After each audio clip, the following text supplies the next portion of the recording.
Welcome back. Break پر جانے سے پہلے ہم بات کر رہے تھے اے آئی جی فورنسک منیر شیخ سے، جو اس حوالے سے پر امید ہیں کہ آئندہ 1.5 سے 2 سالوں میں ڈی این اے بھی کراچی میں ہوا کرے گا۔ لیکن اگر تفتیش کے نقطہ نظر سے دیکھا جائے تو پوسٹ مارٹم کی بھی بہت زیادہ اہمیت ہے۔ ایک ایسا کام جو اگر سنجیدگی سے نہ کیا جائے تو عدالتی فیصلے بھی متاثر ہوتے ہیں۔ لیکن اگر سرکاری اسپتالوں میں کیے جانے والے پوسٹ مارٹمز کا پوسٹ مارٹم کیا جائے نا تو کئی بے قاعدگیاں سامنے آتی ہیں۔ ایم ایل او حضرات مہمان خصوصی کی طرح دیر سے آتے ہیں۔ پوسٹ مارٹم کا زیادہ تر کام مستند ایم ایل او کی بجائے وہ غیر تربیت یافتہ عملہ کر رہا ہوتا ہے جسے اس کام کے تقاضے ہی نہیں معلوم۔ اور تو اور لیڈی اٹینڈنٹس بھرتی کرنے کا کوئی رواج ہی نہیں ہے، اور خواتین کی لاشوں کا پوسٹ مارٹم بھی مرد حضرات کر رہے ہوتے ہیں۔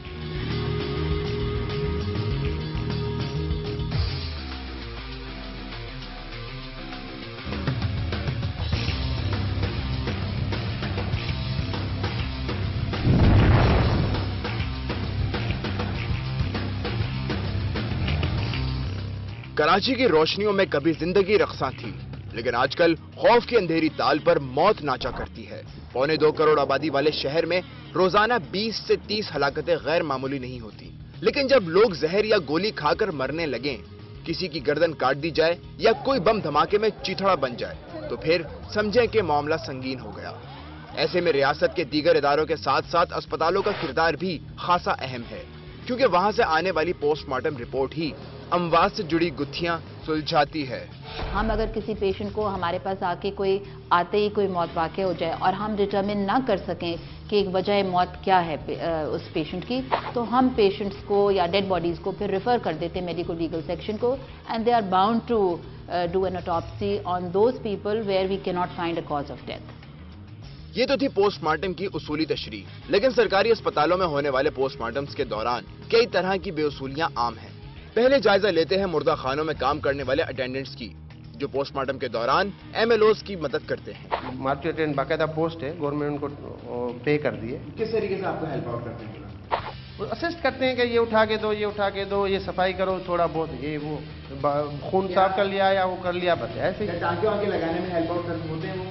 سر ٹانکے ہم کوشش کرتے ہیں خود لگائیں، یا زیادہ ہوتے تو ٹانکے وہ بیچارے لگا دیتے ہیں۔ تو یہ جو کالج جس بھی ٹیچنگ ہاسپٹل سے اٹیچ ہوتا ہے، وہ یہ ان کا ریسپانسبلٹی ہے کہ وہاں لائٹ، اے سی مینٹیننس، ایکوپمنٹس، کٹس اور پلس برنیاں اور تمام چیزیں اسٹکنگ پلاسٹر سمیت وہ کیمیکل پرزرویٹیوز ہیں، یہ وہ پرووائڈ کرتے ہیں۔ متعلقہ افسران کی باتوں کے برعکس ہو یہ رہا ہے کہ پوسٹ مارٹم کے دوران انسانی اعضاء کے نمونے محفوظ کرنے والی برنیاں، کیمیکل اور دیگر سامان اسپتال انتظامیہ فراہم نہیں کرتی، بلکہ اس کی خریداری پولیس نے اپنے ذمہ لے رکھی ہے۔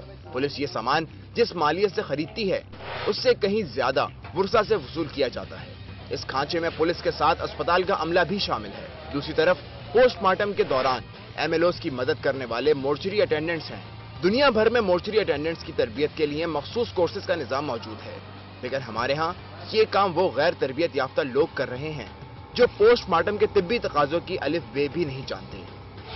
عموماً ان کا ایم ایل او کا جو سیکٹری جو ہوتا ہے، اس کا پی این جو ہوتا ہے وہ ہوتا ہے، اور بیسیکل وہ سویپر ہوتے ہیں۔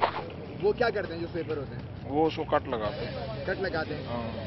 اور پھر ایم ایل او کی وہ کرتا ہے؟ ہاں، ایم ایل او کرتا ہے، ایم ایل او کی نگرانی میں ہوتا ہے یہ سب کچھ۔ ویسے اصولاً یہ تو صحیح ہے کہ جو پوسٹ مارٹم کی جو کارروائی ہے وہ خود ایم ایل او کو کرنی چاہیے، مگر چونکہ آج کل آپ کو پتہ ہے ہمارے شہر کے حالات کچھ اس طرح کے ہیں کہ جس میں نارمل بھی کم سے کم بھی 8-10 ایک ایم ایل او اپنی شفٹ میں 8-10 باڈیاں جو ہے وہ ان کو ڈیل کرتا ہے۔ چونکہ اسسٹنٹ جو ہے وہ باڈی کو کھولنے میں، اس کو ری پیک کرنے میں تھوڑے تیز ہوتے ہیں، ان کی سپیڈ زیادہ ہوتی ہے کیونکہ وہ صرف اسی کام کے لیے مخصوص ہے، جبکہ ایم ایل او جو ہیں ان کے دوسرے بھی کام ہیں، جو لڑائی جھگڑے والے کیس ہیں وہ بھی ایم ایل او کے پاس آ رہے ہیں۔ تو just to make the work speedy تھوڑی ہم ان سے کچھ زیادہ ہی مدد لے لیتے ہیں۔ مطلب یہ کہ پوسٹ مارٹم کا زیادہ تر کام مستند ایم ایل اوز کے بجائے غیر تربیت یافتہ عملہ کر رہا ہے۔ یہ بھی دیکھا گیا ہے کہ ایم ایل اوز کی عدم موجودگی یا عدم دستیابی پوسٹ مارٹم میں غیر معمولی تاخیر کا سبب بنتی ہے۔ جس سے بعض اہم شواہد ضائع ہونے کا امکان مسترد نہیں کیا جا سکتا۔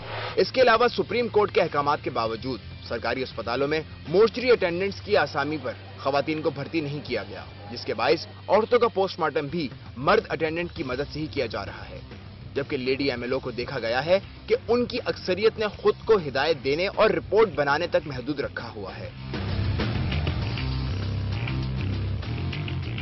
سرکاری اسپتالوں میں موجود ایم ایل اوز اموات کی وجہ یا زخموں کی نوعیت کا پتہ لگاتے ہیں۔ بظاہر یہ ایک روٹین کا کام ہے، لیکن حقیقت یہ ہے کہ یہی وہ کام ہے جو آگے چل کر قانون کا ہاتھ اور انصاف کی آنکھ بنتا ہے۔ اب کوئی اس ہاتھ کو توڑے اور اس آنکھ کو پھوڑے تو اچھا نہیں لگتا۔ GFIR کے لیے کیمرامین علی سجاد کے ساتھ ذیشان شاہ، کراچی۔ جرم ہوتے رہیں گے اور آپ تک پہنچے گی ہر جرم کی فاسٹ انفارمیشن رپورٹ صرف GFIR میں۔